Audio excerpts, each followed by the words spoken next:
الصلاة والسلام عليك يا رسول الله، عليك يا حبيب الله، عليك يا نبي الله.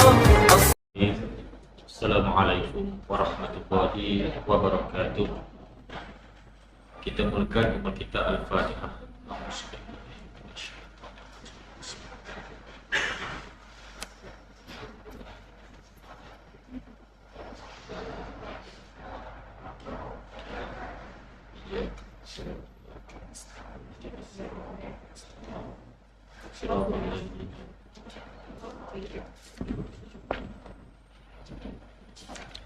A'udzu billahi minasyaitonir rajim.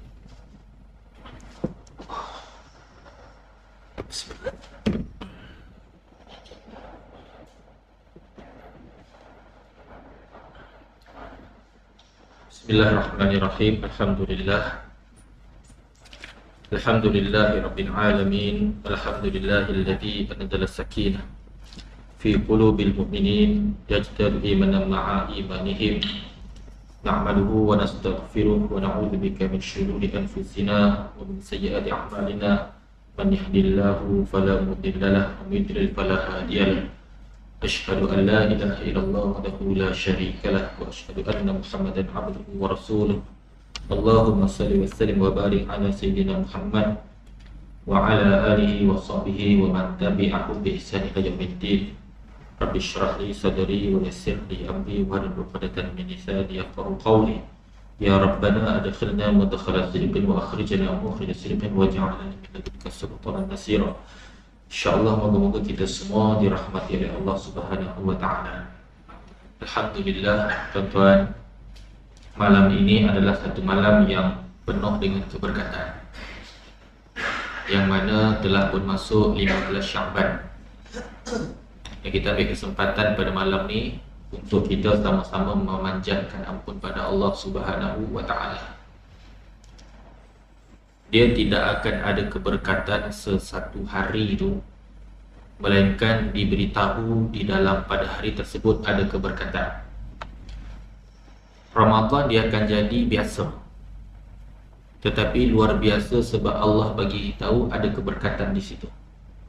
Jumaat dia akan jadi biasa macam mana hari-hari lain, tetapi bila mana Allah dan Rasul mengatakan hari Jumaat itu ada keberkatan, maka berkat pada hari tersebut. Termasuk juga hari Arafah dan sebagainya.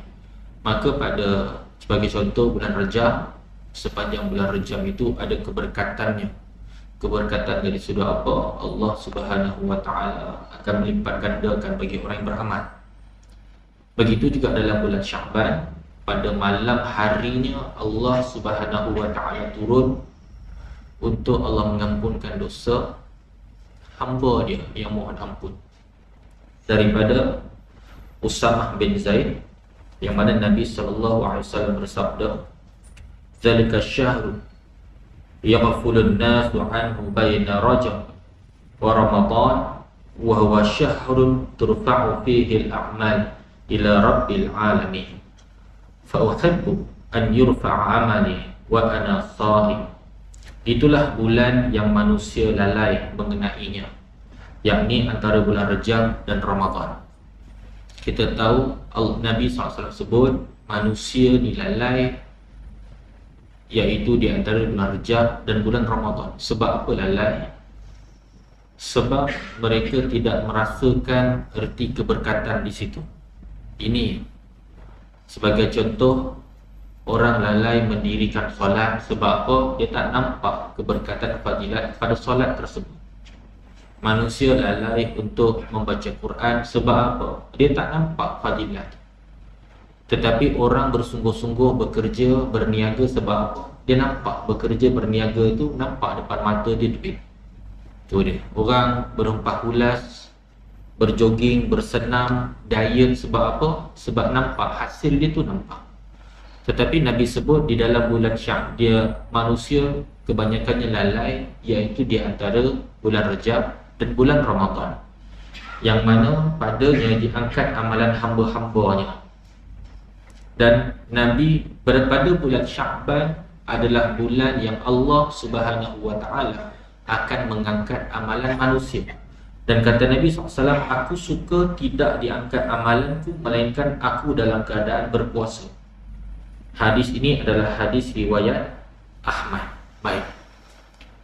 Manusia akan diangkat amalan dia pada setiap hari, iaitu pada waktu subuh dan pada waktu asar. Ini setiap hari.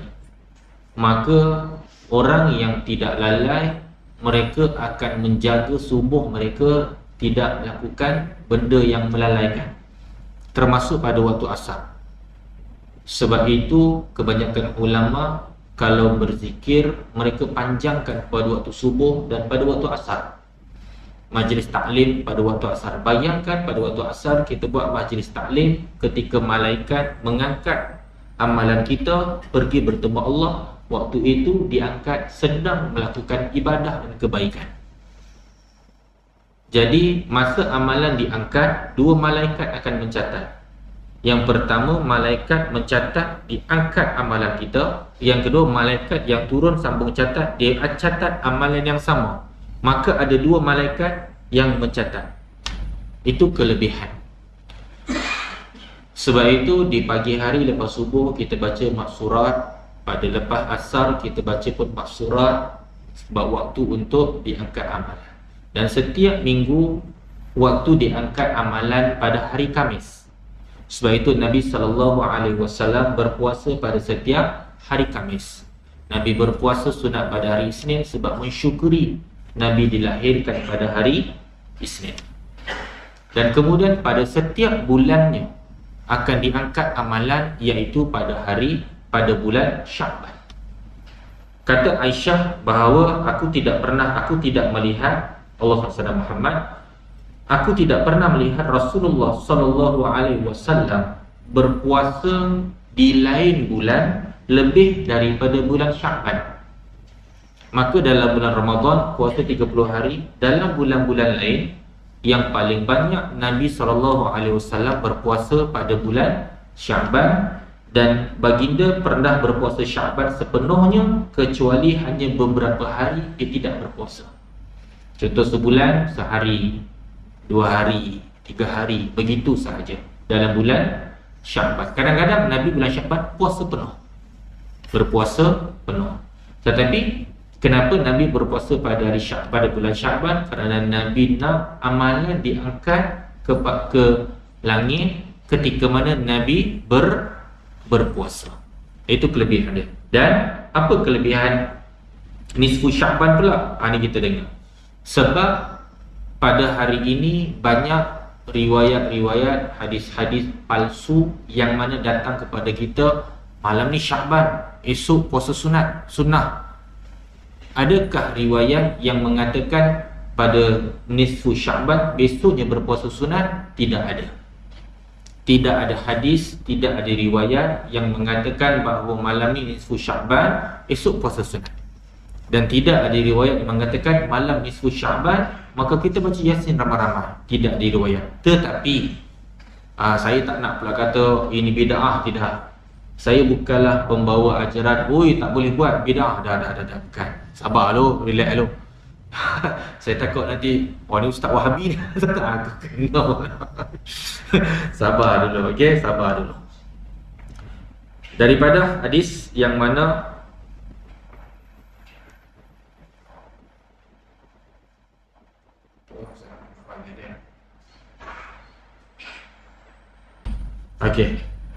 riwayat Ibn Hibban, Al-Bazar dan lain-lain, Al-Albani meriwayatkan hadis ini adalah hadis sahih.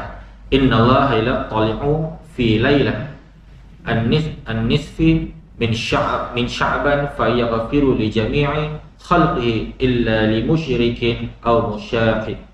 Allah Subhanahu wa taala melihat kepada hamba-hambanya pada malam nisfu Sya'ban. Ada riwayat kata Allah turun bertemu dengan hamba-hambanya pada malam nisfu Sya'ban. Nisfu tu apa? Separuh. Sya'ban tu Sya'ban, maknanya pada 15 Sya'ban. Bermula pada malam Sya'ban adalah lepas maghrib 14 Sya'ban. Maknanya maghrib tadi kita dah kan, mana bermulalah 15 Sya'ban. Maka bermula pada malam nisfu Sya'ban, maghrib ni sekarang ni, sampailah pada waktu subuh, apa yang Allah Subhanahu Wa Ta'ala kata, maka dia ampuni semua hamba-hambanya. Maka pada malam tersebut Allah Subhanahu Wa Ta'ala akan mengampunkan dosa hamba-hamba dia, semua dosa-dosa. Tak kira, Nabi tak kata dosa kecil maupun dosa besar. Nabi tak kata, maknanya semua dosa Allah Subhanahu Wa Ta'ala akan ampunkan dosa dia. Melainkan kata Nabi SAW, yang pertama orang yang musyrik, yakni orang yang mensyirikkan Allah Subhanahu Wa Ta'ala, yang menduakan Allah, yang menghina Allah, yang tak yakin pada Allah Subhanahu Wa Ta'ala. Contoh viral cerita apa?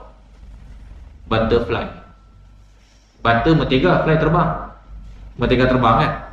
Apa viral kan? Pasal apa dia buat tajuk mentega terbang?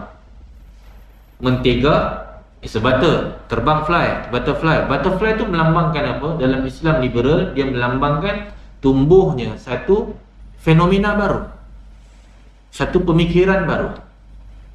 Padahal tajuk mentega terbang tu tak ada kaitan dengan cerita tu. Tapi sebenarnya dia buat apa? Butterfly. Tu dia. Kan rama-rama daripada kepompong ulat, kepompong pecah terbang kan, dan bebas kan. Maknanya kebebasan bersuara, kebebasan beragama. Itu dia. Dan ini golongan-golongan musyrik. Kalau tidak bertaubat, maka habis. Ada orang bergurau, mana yang kamu lebih cinta? Saya lebih cinta dunia daripada Allah. Gelap-gelap, musyrik. Bismillahirrahmanirrahim, minum arak, musyrik. Di mana keadilan Allah? Aku tak nampak pun, musyrik.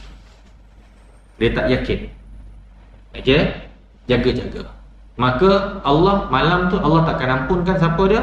Yang pertama orang yang musyrik. Yang kedua kata Nabi SAW, orang yang bermusuhan, yang benci, yang dengki, yang sebar fitnah. Tu dia. Sebab itu kita, macam mana keadaan kita sekalipun, jangan sampai kita benci kat orang, yang kita sebar fitnah kat orang, yang kita mengata kat orang. Sebab itu malam ni adalah malam elok kalau kita minta maaf sesama saudara, adik-beradik, kawan-kawan yang pernah kita musuhi. Itu dia. Jadi malam tu Allah ampunkan dosa. Jadi di mana datang yang kata malam tu nak kena baca Yasin, yang malam tu nak kena berzikir, yang malam tu nak kena buat amalan besoknya berpuasa dan sebagainya? Ini kena faham. Okey? Yang ni kita kena faham. Yang pertama, bila mana Allah mengampunkan kita, apa? Allah SWT Muhammad, apakah amalan-amalan yang Allah mengampunkan dosa kita? Di antaranya baca Quran, di antaranya solat, di antaranya berzikir, di antaranya bersedekah, di antaranya bersabar dengan ujian, di antaranya ridha, di antaranya apa lagi? Di antaranya iktikaf. Apa sahaja amalan-amalan, 3 benda kita dapat. Yang pertama, kita dapat ganjaran pahala.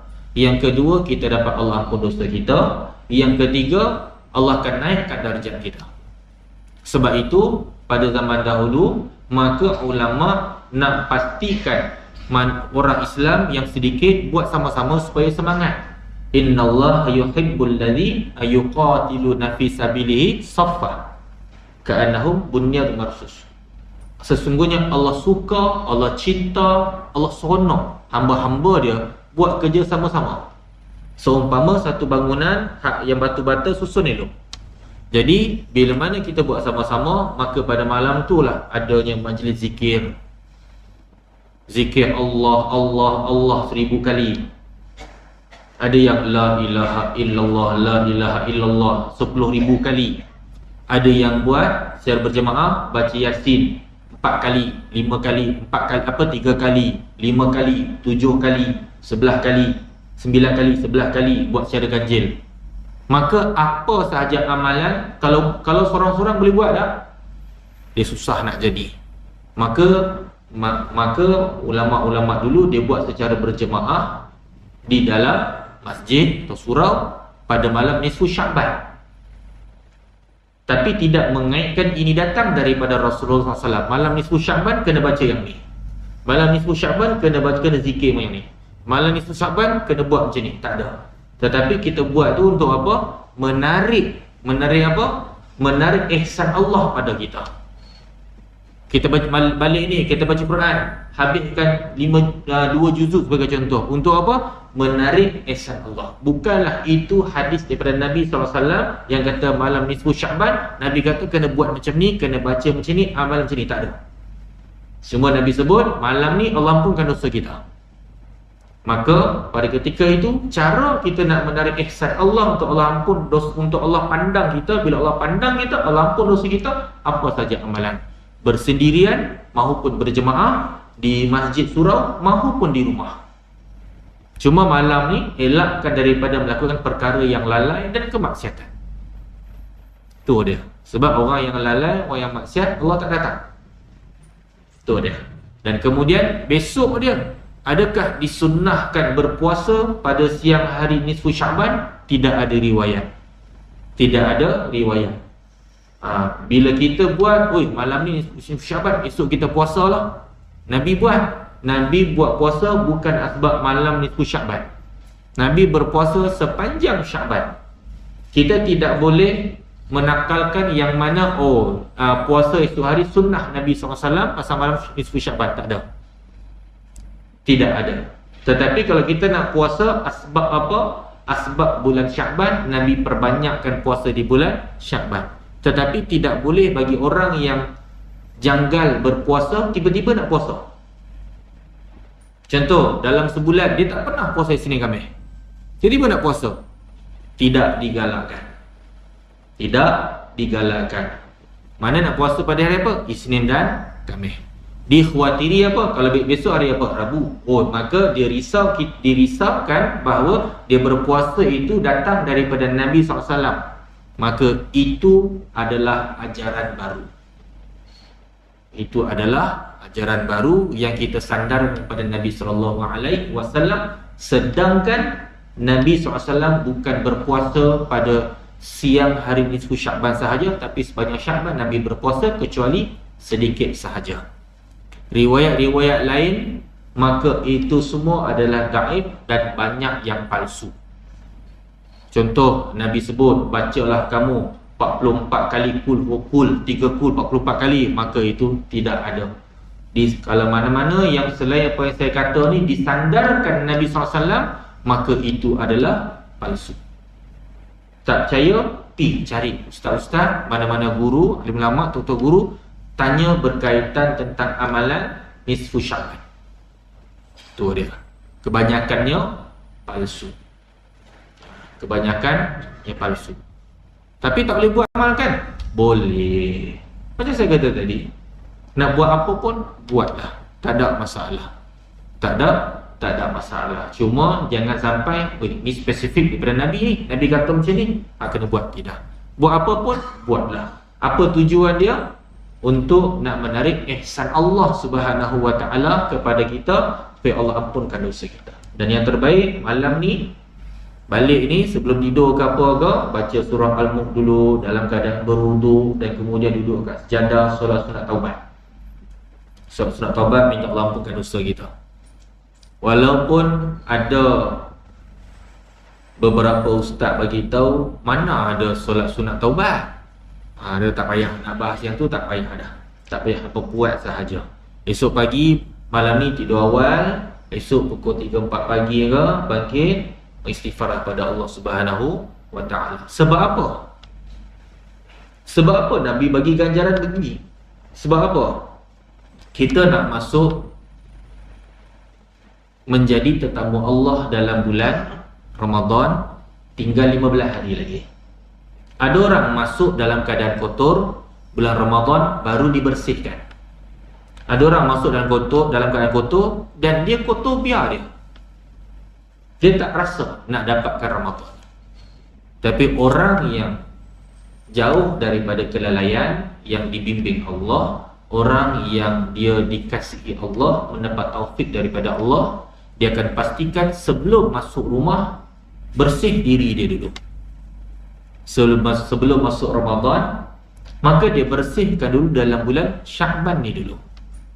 Supaya apa? Supaya kita tidak masuk dalam bulan Ramadan dalam keadaan semangat. Macam mana kita nak tahu masuk Ramadan dalam keadaan semangat? Hari pertama, hari kedua, hari ketiga ramai. Hari keempat dah slow, hari kelima dah tinggal separuh. Mana lagi separuh tu? Itulah golongan semangat. Kita tak nak jadi macam tu. Biar daripada Sya'ban kita melazimi dari baca Quran, kita melazimi solat sunat, supaya apa? Ramadan tu masuk dalam keadaan sekurang-kurang kalau tak bersih semua, bersih sikit. Kita kalau anak kita main lumpur masuk rumah dia, kita buat apa? Habis kena sebab rotan. Jadi kita suka masuk rumah dalam keadaan bersih. Jadi nak masuk Ramadan, kita bersihkan diri kita dulu.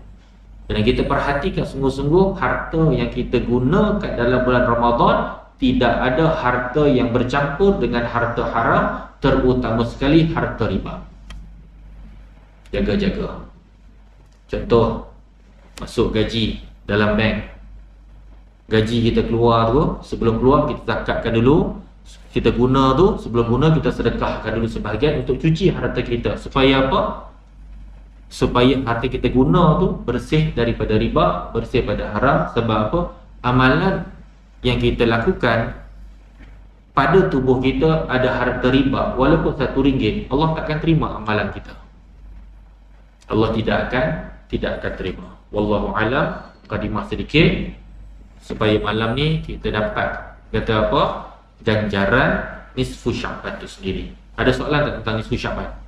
Ada? Boleh dah? Clear dah? Jadi apa pun tak apa, buat sahaja. Cuma jangan disandarkan amalan tersebut daripada hari ini Nabi buat, ini sunnah, kita kena buat. Tidak, apa sahaja pun boleh, tak ada masalah. Okey, boleh. Baik. Hadis yang ke-32 berkaitan tentang hadis akhir zaman yang itu ulama tidak dipedulikan. An Sahli, ada kata Sahal, ada orang panggil Sahli. An Sahli bin Sa'ad as-Sa'idi radhiyallahu anhu anna Rasulullah sallallahu alaihi wasallam qala la yudrikni zamanun aw la tudriku zamana la yuttaba'u fihi al-alim wa la yustahya min al-halim qulubuhum qulubul a'ajimi wa alsinatuhum alisnatul arab. La yudrikni zamanun aw la tudriku zamana wa la yuttaba'u fihi al-alim wa la yustahya min al-halim qulubuhum qulubul a'ajimi wa alsinatuhum alisnatul arab. Rawahul Ahmad. Artinya daripada Sahal bin Sa'ad as-Sa'idi radhiyallahu anhu bahawasanya Rasulullah sallallahu alaihi wasallam bersabda, "Ya Allah, janganlah engkau mempertemukan aku dengan satu zaman, dan mudah-mudahan kalian juga, yakni para sahabat, tidak bertemu dengan suatu zaman itu." Nabi SAW bagi tahu, "Ya Allah," Nabi doa, "janganlah ya Allah kau temukan aku dengan zaman ni." Dan aku juga doakan kepada para sahabat yang ada depan aku ni, jangan juga bertemu dengan zaman ni. Maksudnya apa? Nabi cukup risau. Kenapa Nabi risau? Takut-takut Nabi terpengaruh dengan zaman tersebut. Walaupun Nabi SAW dibimbing oleh Allah Subhanahu Wa Taala, tetapi Nabi cukup risau. Sebab apa? Fitnah itu sangat besar. Fitnah sangat besar. Dan Nabi SAW juga risau kepada para sahabat. Walaupun para sahabat imannya hebat, lebih hebat daripada kita, hebat, tapi Nabi risau apa? Sahabat tenggelam dalam fitnah tu. Kita apa lagi? Kalau Nabi pun risau, kita tak risau, tak tahu nak kata apa. Itu dia. Yang ni sahabat apa? Iaitu zaman apa? Dia dengar. Di mana zaman itu adalah para ulama sudah tidak lagi diikuti. Yang pertama. Dan orang yang penyantun sudah tidak lagi dihiraukan. Dan hati mereka, yakni hati orang pada umat pada hari tersebut, adalah seperti hati orang ajam pada fasiknya. Nanti kita tengok apa tu orang ajam, dan lidah mereka seperti lidah orang Arab pada fasiknya. Baik. Nabi SAW risaukan pada dirinya dan pada para sahabat untuk bertemu dengan satu zaman di mana zaman itu yang pertama, ulama sudah tidak dihiraukan lagi. Bukan sekadar tidak dihiraukan, malah ulama tidak lagi digunakan. Ulama tidak lagi dipandang mulia. Ulama tidak lagi dihormati. Ulama tidak lagi dicontohi. Malah orang ramai tidak lagi menginginkan anak-anak mereka bercita-cita untuk menjadi ulama. Tak ada. Bila zaman tu? Sekarang ni. Dan sekarang sedang terjadi. Yang pertama, para ulama, Allah mengangkat nyawa mereka. Ulama ini adalah orang yang mempunyai banyak ilmu. Banyak ilmu. Apabila satu ulama meninggal dunia, maka dia akan meninggalkan dengan ilmu-ilmu dia. Pada zaman dahulu, ulama sedikit, tetapi ilmunya manfaat besar. Sedangkan pada hari ini, ilmunya dah bercambah besar, tetapi manfaatnya sedikit. Apa manfaat? Keberkatan. Bila mana ilmu semakin bercambah, semakin bercambah, maka akan datang satu masalah dan cabaran. Apa dia? Iaitu debat. Saling merasai ilmu dia yang terbetul. Menyalahkan yang lain, menyalahkan yang lain. Dia katakan ilmu dia betul, mengikut susu gala ulama sekian. Sedangkan percambahan ilmu itu bukan sekadar ulama itu sahaja. Ada banyak lagi susu gala ulama yang mana mentafsirkan ataupun mengajarkan ilmu amalan yang kena salah silah dengan Nabi SAW. Tetapi dia tidak menerima amalan tersebut, dia nak amalan dia saja, maka berdebat dekat situ. Dan pada hari ini ulama-ulama dah mula dihina.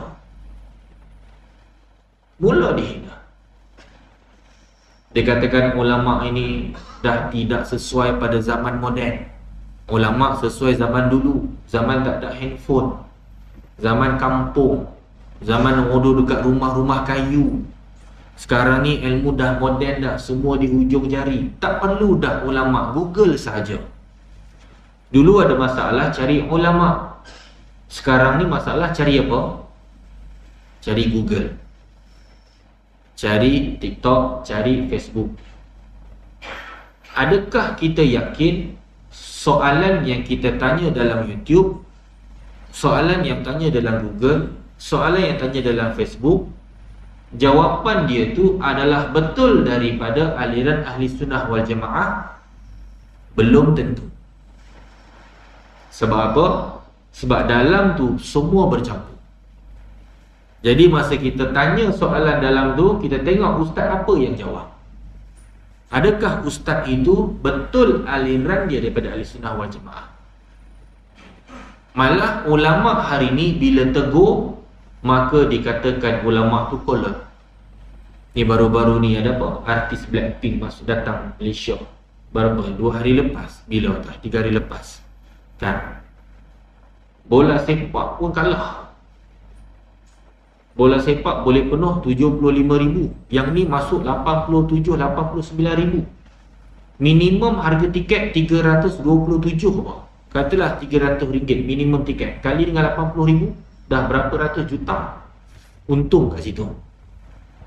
Ulama tegur, maka dihina ulama tersebut, dicaci ulama tersebut, diperli ulama tersebut. Tak turun pun kilat. Kami buat konsert tak ada kilat pun, tak ada apa pun. Tu dia. Apa bayangkan? Ulama pada hari ini dah macam tak ada manfaat. Kalau dulu ulama datang satu kampung dan kemudian kena buat dekat padang. Ramai datang. Hari ini ulama datang ke masjid kita sekalipun, yang datang macam ni juga. Tak main. Tidak dipandang dah. Tidak dipandang. Dan orang dah tak heran dah dengan ulama ni. Sekarang ni berlaku. Orang lebih pandang ulama, ustaz-ustaz selebriti. Ada ustaz selebriti tu, dia bukan ustaz selebriti tapi adalah yang viral dalam TikTok video. Saya tak nak sebut yang mana. Dia tanya, dia ceritakan malaikat Jibril, dia menyebarkan sayapnya. Orang tanya, ustaz, malaikat Jibril kan tugas dia menurunkan wahyu, tapi wahyu dah putus, maka apa tugas malaikat Jibril? Maka dijawabnya, malaikat Jibril sekarang ini dia menyelam ke dalam lautan. Lautan apa? Lautan, nama lautan tu adalah lautan An-Nur. Dan kemudian dia keluar, dia tebarkan sayap dia. Setiap titisan air yang keluar daripada sayap tu akan melahirkan malaikat yang sama macam Jibril, tapi bukan Jibril. Aduh, saya kuning belah. Dan malaikat yang lahir itu malaikat, nama malaikat dia malaikat Ruhiyun. Mana aku pun tak tahu dapat. Cuba bayangkan. Dan ustaz-ustaz ini follower dia 1 juta. Banyak pengikut dia. Cuba bayangkan. Aku tak sampai 10,000. Dan orang pada hari ini, anak muda pada hari ini lebih suka ustaz-ustaz yang cerita tentang benda-benda yang tak masuk akal, tentang fata morgana, tentang pelik-pelik. Padahal solat mereka entah ke mana, puasa mereka entah ke mana, zakat mereka entah ke mana, Quran mereka lagi entah ke mana. Maka pada hari ini orang lebih suka orang yang mengajar tentang benda pelik-pelik, sedangkan ulama mengajar tentang akidah. Bila ulama mengajar tentang akidah, kepercayaan, maka dikatakan ulama tersebut sesat. Apa ustaz ni? Tak boleh ke kita nak ikut pendirian kita? Allah memberikan kita akal untuk berfikir. Allah memberikan kita mata untuk melihat, telinga untuk mendengar, dan Allah tidak menghalang kita nak buat apa saja, kita buatlah. Kan? Kalau tidak, apa guna Allah memberikan kita akal? Itu kebebasan. Islam liberal pada hari ini. Tutup aurat tu penting, tapi lagi penting hati ni.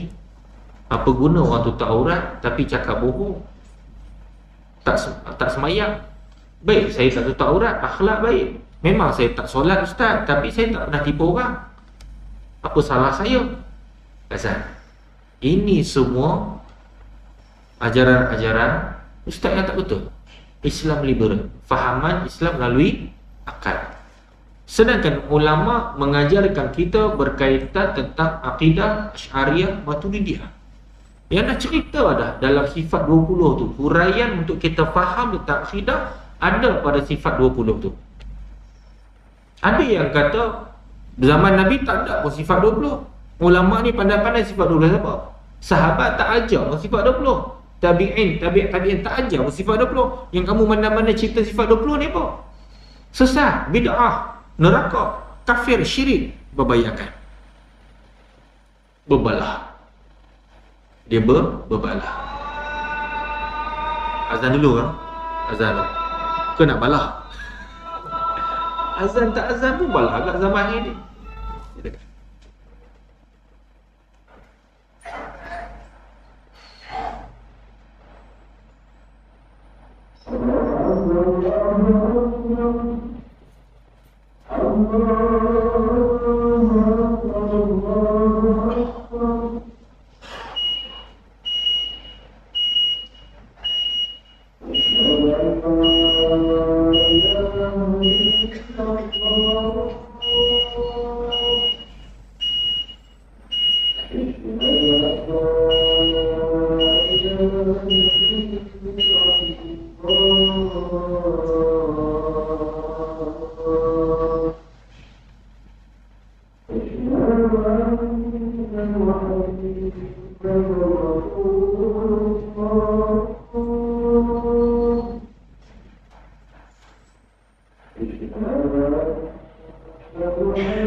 Jadi hari ini ramai orang berdebat.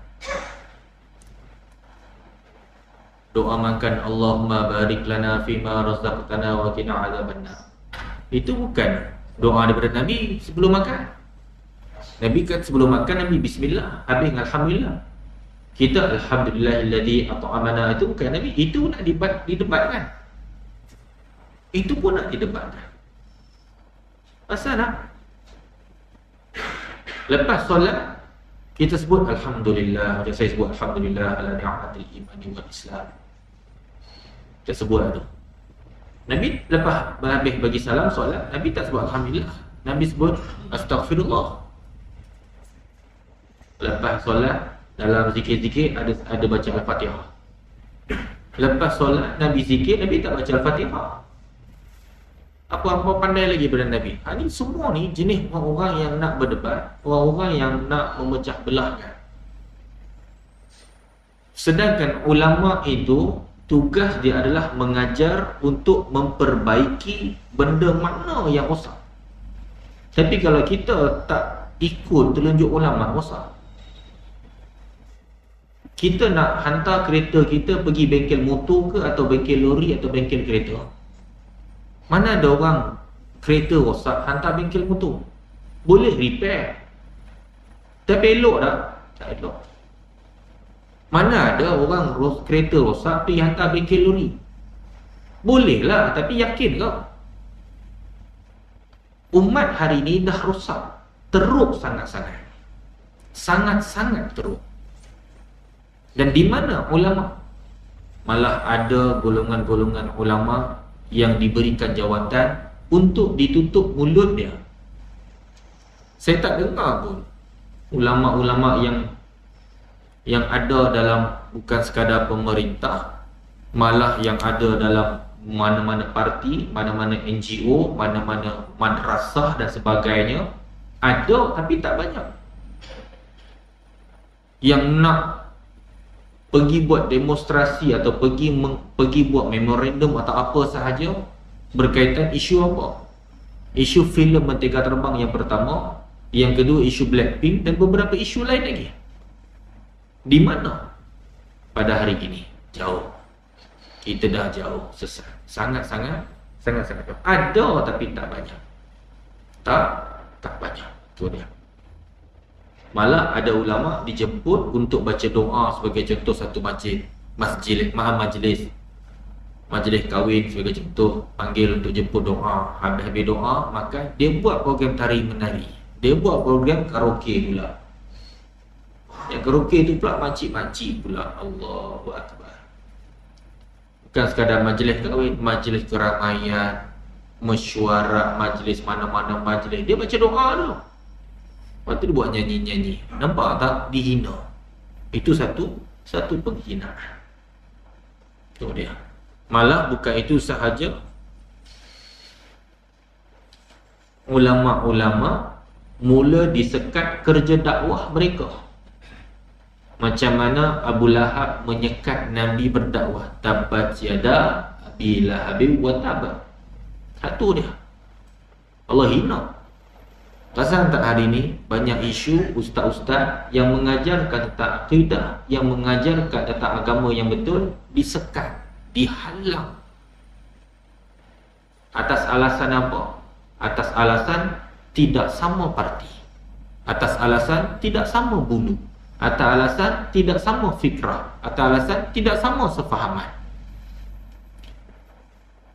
Itu dia. Hanya atas alasan itu sahaja. Saya tak nak kata mana-mana A ke B ke C ke D ke, majoritinya sama sahaja. Majoriti sama sahaja. Dan bukan sekadar di Malaysia, satu dunia. Kalau kita tengok dekat Arab, ada satu imam berdoa menegur pemimpin. Bukan menegur pemimpin Arab pun, menegur pemimpin satu dunia pun dipenjara hari ini. Tapi bila ada konsert dekat Arab Saudi, sebagai contoh konsert dibuat besar-besaran, tak ada pula. Jangan kata di Arab Saudi, jangan kata di Malaysia, di seluruh dunia sama. Saya tak kata ustaz ni mesti parti ni, mesti parti ni. Tak, saya kata satu dunia sekarang ni macam tu. Suasana dia. Kenapa jadi begini? Adalah kerana ini memang sunnatullah akhir zaman yang Nabi dah sebut dalam kitab yang kita baca sebelum ni. Yang diangkat menjadi pemimpin di kalangan kamu adalah orang-orang yang jahil. Orang-orang yang jahil. Malah hadis yang depan ni nanti kita tengok, ulama pada hari akhir zaman nanti adalah ulama yang paling hina di bawah langit Allah, dan daripada mulut mereka lah datangnya fitnah. Itu dia. Nanti kita tengok lebih mendalam sikit tentang, tak jauh lagi, ini hadis 32, hadis yang ke bulan depan. Bulan depan, hadis ke 33, bulan depan kita cerita ni. Dan kemudian di mana para ulama sudah tidak lagi diikuti dan orang yang penyantun sudah tidak lagi dihiraukan. Orang yang mulutnya Allahumma shalli ala Muhammad, Allahumma shalli ala Muhammad, yang cakapnya sopan, yang cakapnya lembut, yang cakapnya baik, malah tidak dihiraukan. Yang diangkat jadi pemimpin, orang yang banyak petah berkata, orang yang banyak berdebat, orang yang banyak menonjol ke depan, orang yang banyak bersua muka, orang yang banyak berpidato, nampak hebat dia. Di balik tu hanyalah ting ting ting ting ting ting ting macam dia. Tin kosong. Sedangkan orang yang pendiam, senyap ni, sebenarnya itulah orang yang ada ilmu. Itu dia. Sebab apa mereka senyap? Sebab apa mereka diam? Sebab apa mereka tidak menonjol? Bukan sebab mereka tak nak, tapi mereka takut tenggelam dengan fitnah. Mereka takut tenggelam dengan fitnah. Saya ada satu kawan, baik sangat-sangat baik, sangat-sangat bagus. Orang yang gaya kepimpinannya hebat dan sebagainya. Dia nak dilantik menjadi nazir satu masjid, tapi dia tak mahu. Walaupun dia layak sangat-sangat, tapi dia tak nak. Dia lebih suka duduk mengaji kitab, dia lebih suka duduk bersama dengan tok-tok guru, dia lebih suka berzikir dan sebagainya dengan amalan dia. Sedangkan dia layak. Adakah dia berdosa dengan dia tak terima jawatan? Dengan dia ada jawatan, dia boleh mengubah masjid itu menjadi lebih baik? Itu pandangan masing-masing, wallahu a'lam. Tapi apa kata dia? Aku takut fitnah. Bila dia jadi nazir, dia kata, aku bukan memimpin masjid, tapi aku memimpin manusia. Sedangkan manusia yang ada dalam organisasi masjid tersebut, kebanyakannya rosak. Dan kalau aku buat, aku takut aku yang rosak. Sebab tu dia lari. Dia tak mau pegang jawatan. Dia tak mau pegang jawatan. Dia senyap. Sedangkan ramai orang yang berkelayakan, tetapi mereka mengundurkan diri, mereka senyap. Mereka lari daripada fitnah. Itu Nabi kata, aku takut aku bertemu dengan zaman ni, Dan aku kalau boleh kamu sahabat, jangan temu dengan zaman ni. Sebab tu bila bertemu dengan zaman ni, yang paling baik bukan masuk, tapi larikan diri. Yang mampu masuk, masuk, Allah akan bimbing. Yang tak mampu, jangan masuk. Tu dia. Kalau semua tak masuk, tak boleh juga. Dia mesti ada yang mampu. Masing-masing dia tahu kemampuan diri masing-masing.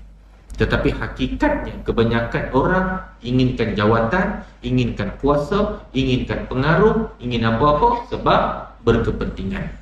Bukan sebab nak membangunkan ummah, nak selamatkan manusia. Bukan. Itu dia. Ada tapi tak banyak, sangat sedikit. Itu dia. Hati mereka seperti hati orang ajam. Hati orang ajam ni siapa? Orang ajam ini adalah orang yang bukan Arab tetapi nampak macam Arab. Siapa dia? Iaitu orang-orang yang berada di Kufah, Iraq dan Iran. Mereka bukan orang Arab, tetapi mereka fasih berbahasa Arab. Lidah mereka seperti lidah orang Arab. Nampak tak mereka seperti Islam? Islam tak mereka? Islam. Tetapi adakah hati mereka ni mengikut Islam? Syiah tu je tak dah. Sayyidina Ali, Hasan dibunuh oleh siapa? Yang mengkhianat. Sayyidina Ali dibunuh oleh Abdul Rahman bin Muljam. Hasan nak pergi, nak balas balik, dibunuh oleh siapa? Orang Syiah. Tu dia. Sayangkan. Hati mereka ni sangat benci kepada Islam. Walaupun lidah mereka ni fasih berkata-kata. Ramai tak hari ini ustaz-ustaz yang fasih bercakap Arab, sedangkan mereka berbalah sesama mereka. Hati mereka bukan nak menegur untuk memperbaiki, tetapi hati mereka untuk berbalah nak bagi menang. Minta maaf saya sebut sebab benda ini dah viral. Yang berlaku debat di Perlis di antara Ustaz apa? Salman dengan Ustaz apa? Ustaz apa seorang itu? Hak debat tu. Round pertama kita nampak Ustaz A menang. Dia buat lagi debat yang kali kedua, baru-baru ni pula. Dia buat lagi pasal apa? Nak balah. Yang dulu dia kalah, nak bagi menang. Dan nampak kemenangan tu. Debat bukan untuk mencari solusi, tapi debat untuk mazhab aku menang. Mazhab aku yang paling betul, pandangan aku yang paling betul. Termasuk juga di mana-mana organisasi, di mana-mana pertubuhan, di mana-mana orang yang memegang jawatan, maka mereka berdebat untuk mendapat kemenangan, bukan kebenaran. Termasuk juga dalam grup-grup Facebook, komen-komen, grup-grup dalam Telegram, grup-grup dalam WhatsApp dan di mana sahaja. Berdebat untuk nakkan kemenangan sesuatu bahagian, sesuatu pihak, bukan nak mencari kebenaran. Ini pada hari ini. Lidah mereka fasih berkata-kata, tetapi hati mereka benci sangat-sangat. Itu dia. Maka Nabi cukup takut untuk sampai pada zaman ini, dan ini yang berlaku pada hari ini. Sebab itu jalan yang terbaik, kalau kita boleh menghentikan perdebatan, hentikan. Kalau kita tidak boleh menghentikan perdebatan, maka jangan masuk, larikan diri. Itu sahaja. Sebab kita takut termasuk di dalam fitnah. Termasuk dalam fitnah. Itu bahaya. Dan benda ni sangat-sangat bahaya. Cukuplah ibadah kita yang tak berapa nak banyak ni. Cukuplah kita hidup selama 50, 60, 70 tahun. Ada yang hidup 30 tahun, 40 tahun, yang bergelumang dengan dosa, yang belum tentu kita dah cukup bersihkan dosa kita sepanjang hidup kita ni. Ataupun kita tak yakin amalan kita ni masih lagi diterima Allah. Walaupun kita tak pernah tinggal solat berjemaah, tapi belum tentu solat kita itu diterima oleh Allah Subhanahu wa taala. Saya selalu sebut benda ni. Solat dalam inna solata tanha 'anil fahsya'i wal munkar. Tugas solat itu adalah cegah kita daripada perbuatan keji dan munkar.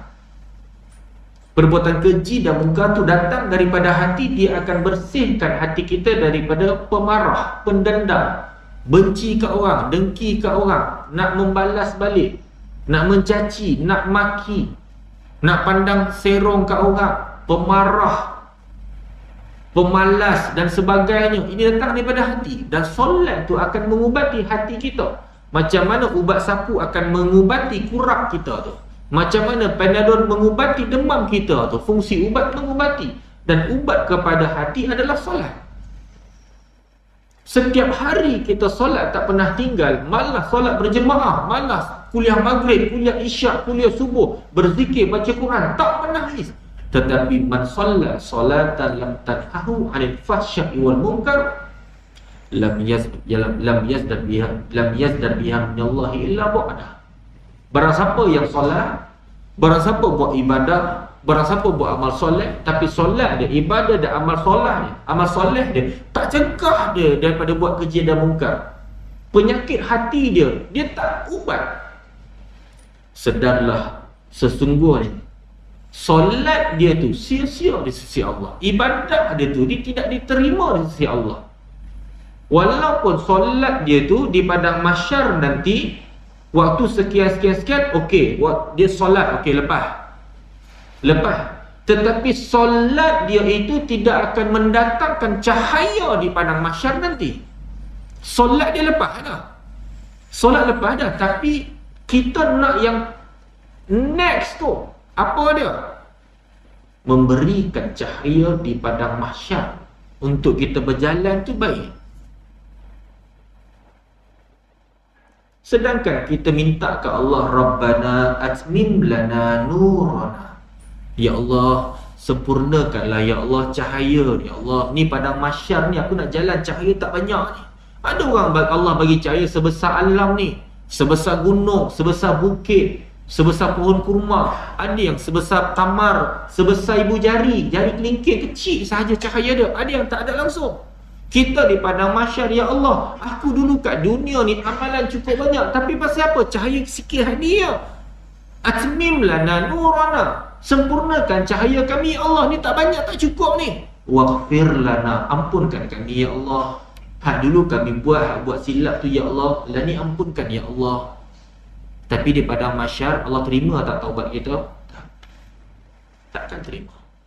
Sebab tu kita kena perhati, di samping solat kita, ibadah kita sah diterima, tapi pastikan amalan kita, ibadah kita sah, pastikan amalan kita ini diterima oleh Allah. Dan amalan yang diterima Allah akan terbakar seperti terbakarnya daun-daun kering. Waktu bila?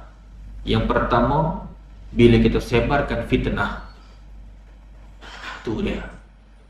Kita sebarkan fitnah terhadap orang lain. Orang ni tak buat, kita sebar fitnah. Kita sebar fitnah tentang ahli politik ni. Kita sebar fitnah tentang orang yang pegang jawatan ni. Kita sebar fitnah kepada orang yang NGO ni. Kita sebar fitnah kepada batang tubuh ni. Sebar fitnah pasal batang tubuh ni sebar fitnah. Kita cerita keburukan orang, sedangkan belum tentu orang tu buat benda tu. Maka amalan kita yang sepatutnya menjadi cahaya di padang mahsyar malam. Sebab apa? Amalan itu terbakar. Kita habis 60,000, 70,000 menunaikan haji, balik malam. Pasal apa? Cerita keburukan orang. Itu dia. Kita balik bawa ibadah solat, balik bawa ibadah iktikaf, balik bawa ilmu, tapi cahaya malam. Pasal apa? Di malam harinya kita sebarkan fitnah, kita sebar kebencian ke orang. Maka ibadah kita itu tidak akan jadi ubat pada hati kita. Ibadah kita itu tidak akan menjadi cahaya yang menerang di padang mahsyar nanti.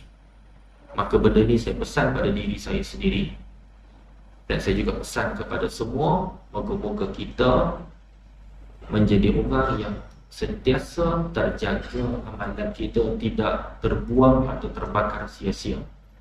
Dan kita jaga diri kita dan ahli keluarga kita, keturunan kita. Sebab apa? Fitnah yang ada sekarang ni sangat dahsyat. Sebab apa fitnah sangat dahsyat? Sebab ulama, technician, maintenance ataupun doktor pakar semakin tidak dipandang. Sudah bahaya, sangat bahaya. Betul ya?